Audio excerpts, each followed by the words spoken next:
I'm 84 years old and I regret it every day. Don't make the same mistake. Have you ever stopped to think about what bothers you most when you look back on your life? At 84, I've lived through a lot. I've seen the world change in ways I couldn't have imagined when I was young. I raised children, built a career, and faced challenges that seemed impossible at the time. But there's one thing that haunts me every day. A regret that hurts more than any physical pain I've ever felt. And the worst part? It's something most people our age do without even realizing it. Something so natural, so obvious, that nobody questions it. But today, I want to share this painful realization with you because there is still time for you to avoid making the same mistake I did. My name is, well, that doesn't matter much.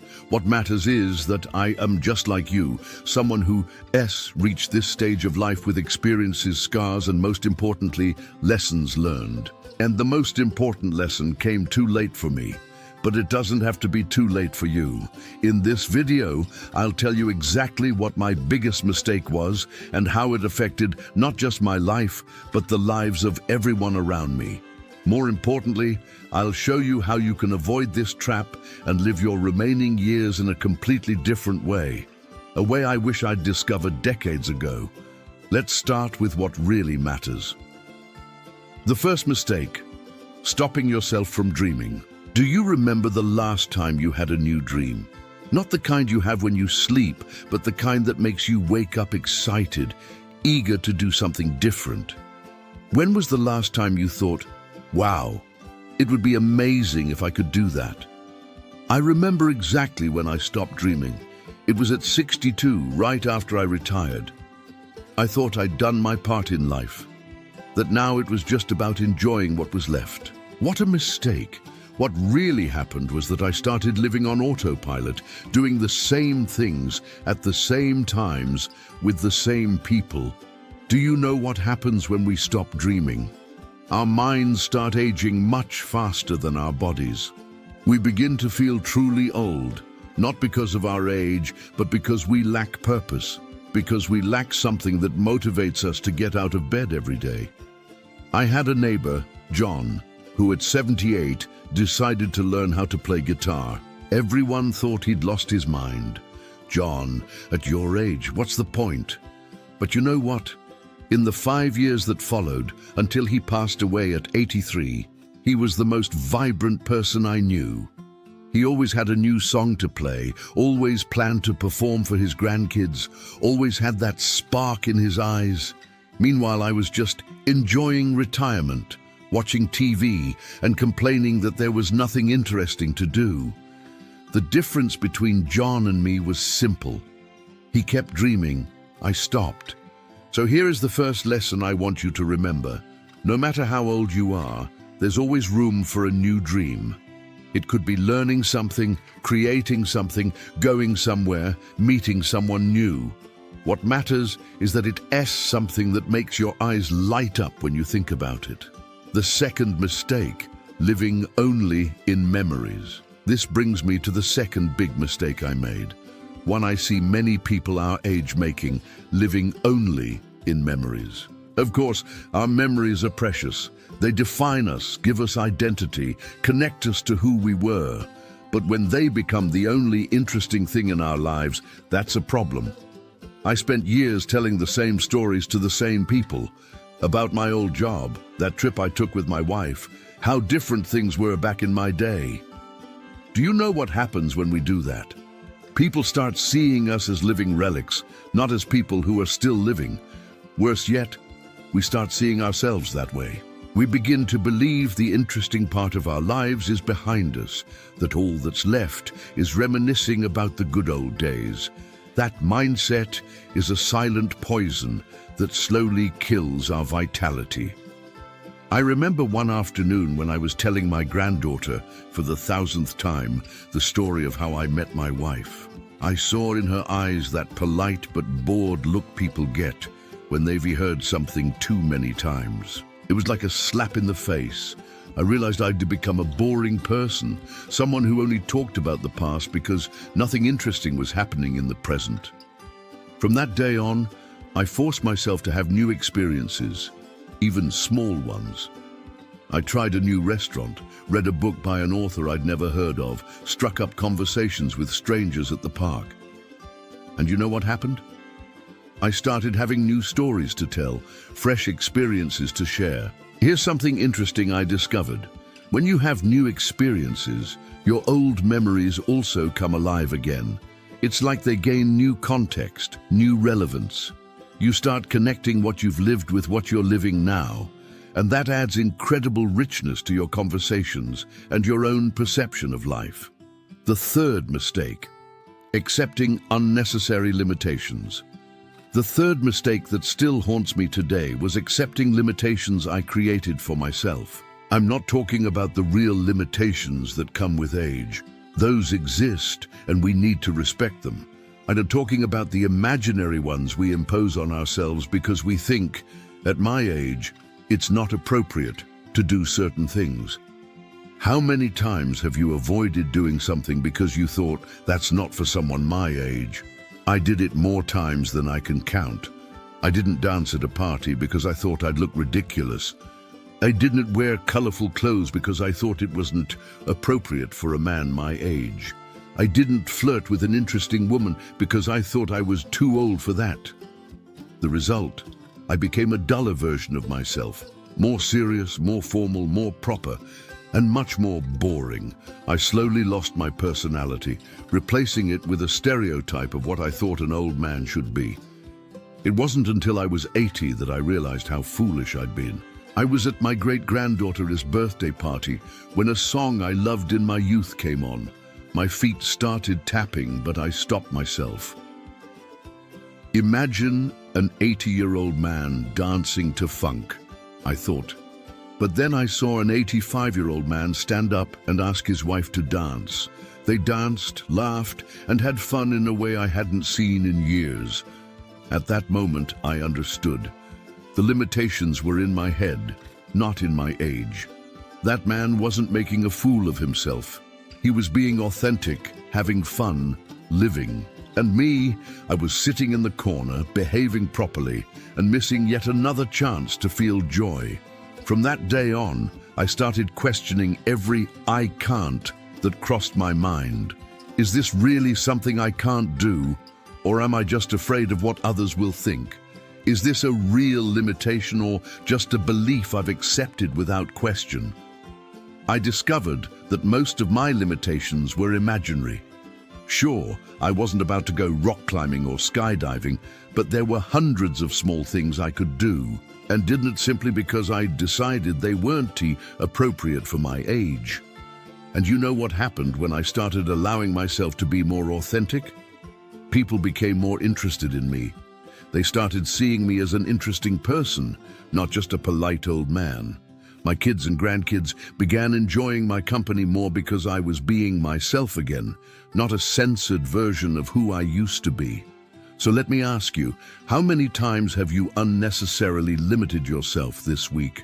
How many small joys have you missed because you thought they weren't appropriate for your age?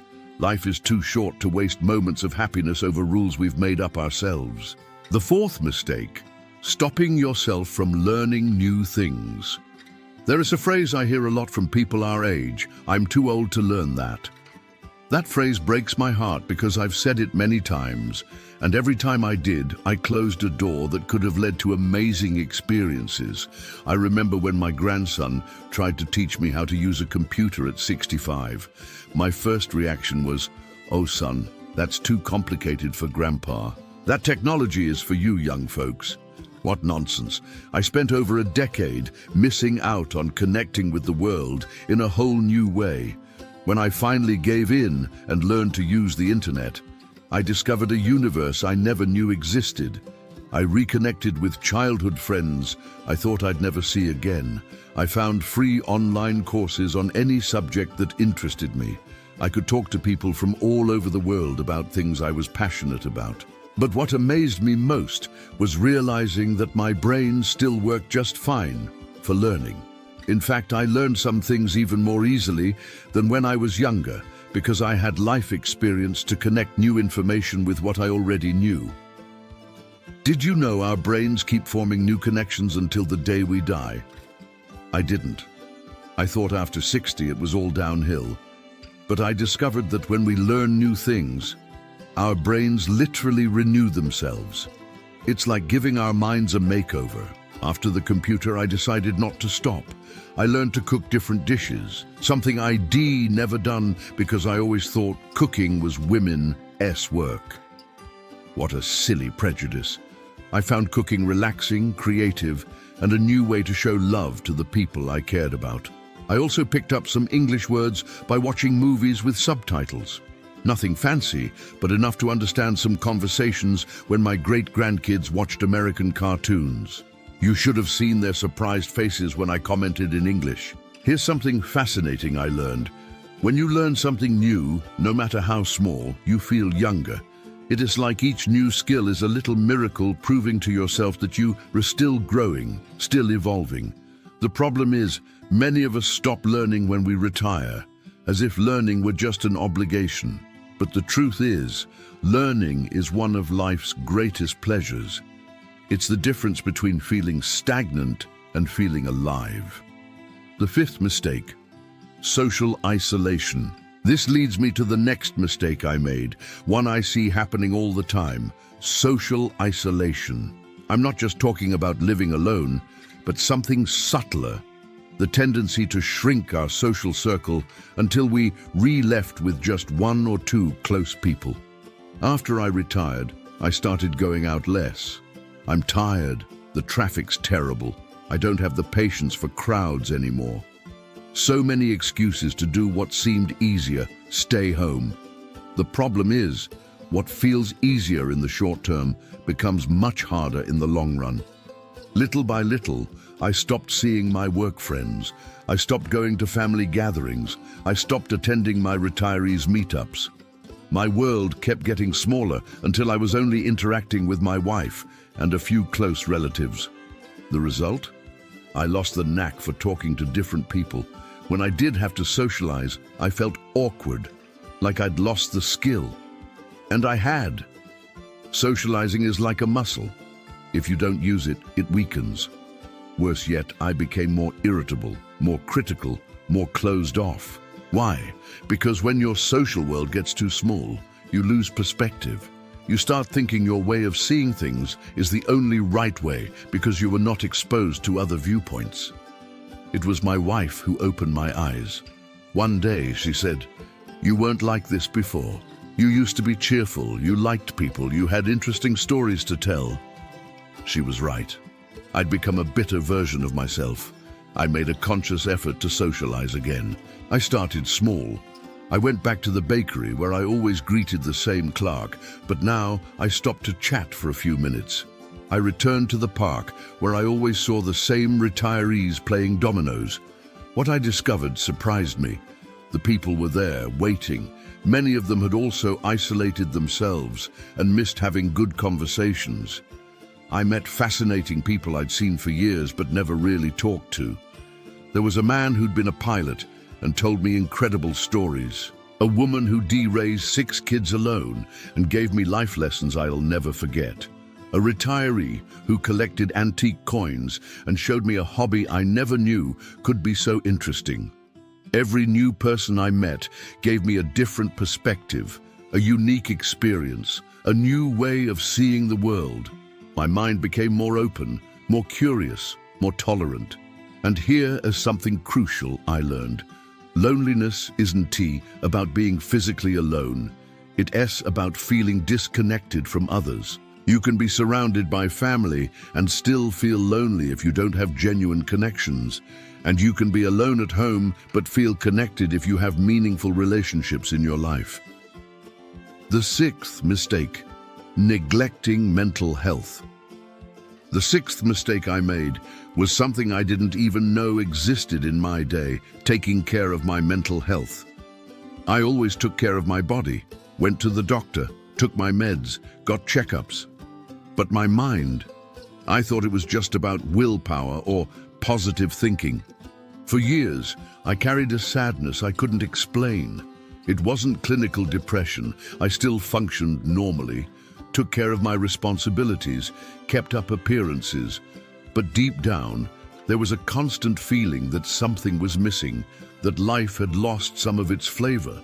I thought it was just part of aging. That's just how it is when you get older, I told myself. Life gets duller, more monotonous. What nonsense. That's not normal. It's a sign something needs attention.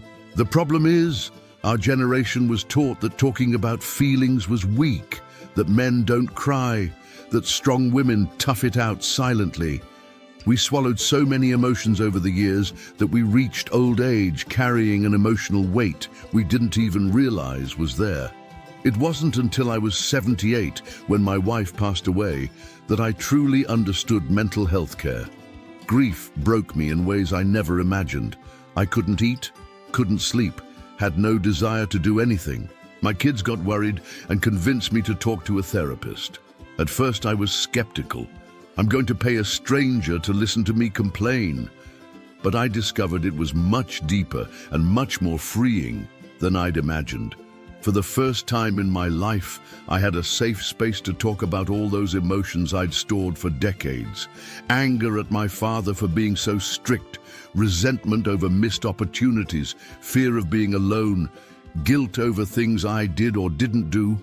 I realized I wasn't weak for feeling these things. I was human. And more importantly, I realized these feelings didn't have to define or control me. I could acknowledge them, understand them, and choose how to handle them. Therapy taught me something fundamental. It is never too late to heal old wounds or change thought patterns that no longer serve us. Our brains can create new pathways at any age, and that includes healthier ways of dealing with emotions. I also started practicing simple things that made a huge difference. A few minutes of meditation in the morning. Nothing fancy, just sitting quietly, focusing on my breath. Writing a few lines in a gratitude journal before bed. The results were astounding. Not only did I cope better with grief, but I also discovered a lighter, more peaceful version of myself. One that could feel genuine joy again, that could be moved by simple things like a sunset or a child's laughter. Now I understand that mental health care isn't a luxury. It's a basic need, especially as we age. We face so many transitions: retirement, losing loved ones, changes in our bodies, shifts in our social roles. That's too much to process alone. The seventh mistake: not expressing enough love and gratitude. Now I want to talk about the mistake that hurts my heart the most, the one that keeps me up some nights thinking, what if? It's about all the times I didn't express love and gratitude to the important people in my life, assuming they already knew how I felt. My wife, God rest her soul, lived with me for 54 years. 54 years. She put up with me on my worst days, celebrated with me on my best, took care of me when I was sick, supported me in every big decision. Do you know how many times I said thank you for all that? Very few, far too few. In my generation, men didn't talk much about feelings. We showed love by providing, working hard, fulfilling responsibilities. Affectionate words were for women. What nonsense, what a waste. I remember one afternoon a few months before she passed, when she was in the kitchen making my favorite dish. Something moved me. Maybe the way she lovingly seasoned the food, or the little smile she had when cooking for me. I walked up and said, "Thank you for taking such good care of me all these years." She stopped what she was doing, turned to me with tears in her eyes and said, "In 54 years of marriage, that's one of the nicest things you've ever said to me." Those words shattered my heart. How could I have been so stingy with kindness in 54 years? From that day on, I made an effort to express my feelings more. It wasn't easy. I wasn't used to it. But I saw how happy it made her every time I said something loving, every time I acknowledged something good she did. Sadly, I didn't have much time to practice this new version of myself with her, but I learned a lesson I carry to this day. People need to hear they re-loved, that they matter, that they make a difference in your life. They can't read your mind. And even if they suspect, hearing those words brings a joy nothing else can replace. After she was gone, I started applying this lesson with my kids and grandkids. I began saying, "I love you," at the end of phone calls. I complimented more, thanked them for little things, expressed how proud I was of them. You know what happened? Our relationships grew closer, warmer. My kids started reaching out more, not out of obligation, but because they enjoyed my company. My grandkids started sharing things with me they'd only tell their parents. And here's a beautiful discovery. When you express love and gratitude, you don't just make the other person happy, you become happier too. It's like those kind words come back to you multiplied. Now, at 84, I don't miss a single chance to tell people I love how much they mean to me. It might seem excessive to some, but I'd rather err on the side of too much than too little. I'd rather be seen as too affectionate than risk someone leaving this world without knowing how much they mattered. The biggest mistake of all, delaying happiness. But of all the mistakes I've made, there's one that encompasses all the others. The one I consider the biggest, delaying happiness. Spending my life thinking happiness was always one step ahead, always conditional on something that hadn't happened yet. I'll be happy when I get that promotion. I'll be happy when the kids graduate. I'll be happy when I retire. I'll be happy when the grandkids are born. There was always a condition. Always something that had to happen first. The result. I spent decades waiting for happiness to arrive, not realizing it was already there, in the small moments, the little joys, the everyday victories.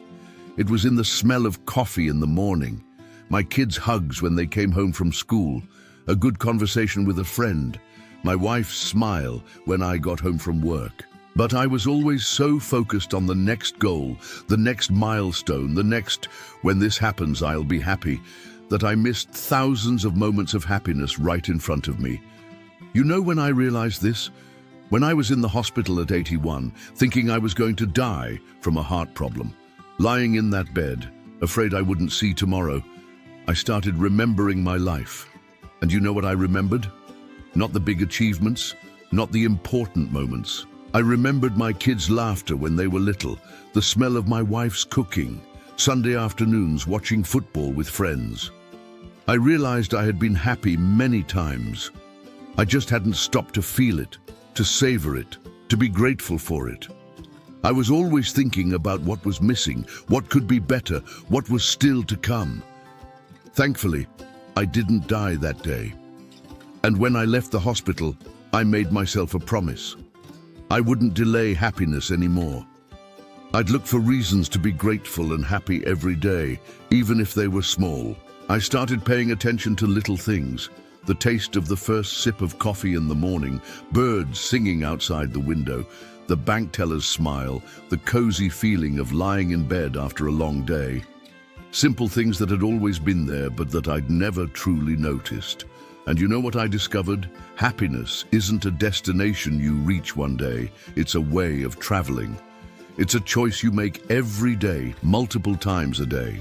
It's deciding to focus on what you have instead of what's missing, on what went right instead of what went wrong, on the people still in your life instead of those who are gone. Change is still possible. Now, maybe you're thinking, this all sounds nice, but I've already made these mistakes too. I'm past 60, past 70, maybe past 80. Isn't it too late for me? Let me tell you something. It is never, ever too late. I started changing at 78 after my wife died. If it were too late, I wouldn't be here today at 84, recording this video for you, feeling more alive and more useful than I have in 20 years. The difference between people who change and those who done, T isn't T age, it S attitude. It S the willingness to admit that some of our habits and beliefs might not be serving us well. It's the courage to try new things, even if there's a risk of looking silly or failing. You don't have to make radical changes. Start small. Pick one dream you abandoned and take a tiny step toward it. Learn one new thing, even if it's just one word a day. Call a friend you haven't spoken to in ages. Say, "I love you" to someone important in your life. Find 3 things to be grateful for today. Small changes lead to big transformations. I know because I've lived it. And if it worked for me at 78, it can work for you at whatever age you are now. A message of hope. I want to end with a message of hope, because if there is one thing I've learned in 84 years, it is that life always gives us another chance, always offers us another opportunity to be a better version of ourselves. No matter how many mistakes you've made, no matter how many opportunities you've missed, no matter how many regrets you carry, what matters is what you do from now on, how you choose to live the next years, months, or days of your life. You still have time to dream new dreams, learn new things, connect with special people, take care of your mental health, express love and gratitude, and find happiness in the small moments of each day. Don't let my story become yours. Don't reach 84 regretting the same mistakes I made. You still have time, you still have choices. You can still surprise yourself and the people you love. Start today. Start now. Choose one small thing you can do differently and do it. Your future self will thank you. And you, watching this video, how will you apply these lessons in your life? Which of these mistakes do you relate to most? What small change can you make today? Share your thoughts, your plans, your experiences in the comments. Sometimes, putting our thoughts into words is the first step toward turning them into action. If this video touched your heart in any way, if it made you reflect or gave you hope, consider liking and subscribing. It's not just about the numbers. It is about letting me know that sharing these life lessons, these stories that might help others, is worth it. And remember, no matter your age, you still have so much life ahead of you. So many joys waiting for you, so many discoveries, so many special moments. Don't waste another day living on autopilot, waiting for happiness to come. Live your best life at any age, because you deserve it, because it's possible, and because there's still time.